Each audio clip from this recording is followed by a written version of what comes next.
Friday was an odd day for gold, which fell sharply following the release of slightly better than expected US non-farm payroll data. Gold then recovered its losses shortly after the announcement by rating agency Fitch that it was placing Greece in restricted default, less than 24 hours after Athens announced that the vast majority of its private sector creditors have agreed to a bond swap.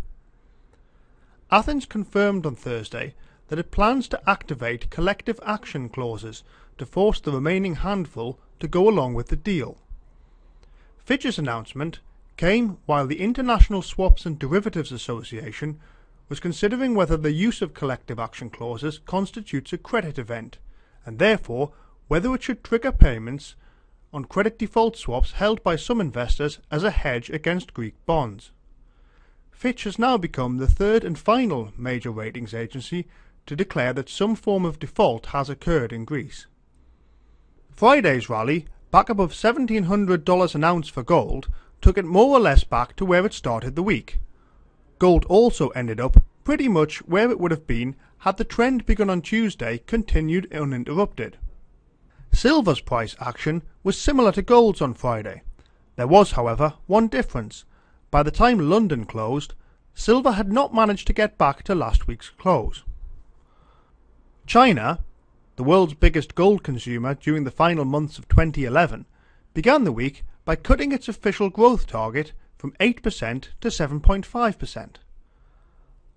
The rest of the week brought several signs of Chinese economic slowdown, including falling inflation, slower industrial production growth, and slower retail sales growth.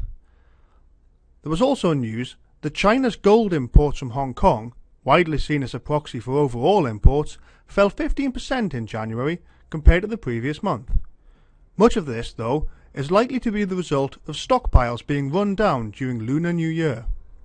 The European Central Bank and the Bank of England both left monetary policy unchanged at their meetings this week. All eyes will now be on the Federal Reserve decision next Tuesday. The Fed will consider the latest inflation data, which become public next Friday. By this time next week, we should get a sense of whether policymakers as a whole are beginning to grow more hawkish, or whether they will continue to err on the side of easy monetary conditions. To keep up to date with the latest in gold and silver, as well as the wider markets, visit goldnews.bullionvault.com.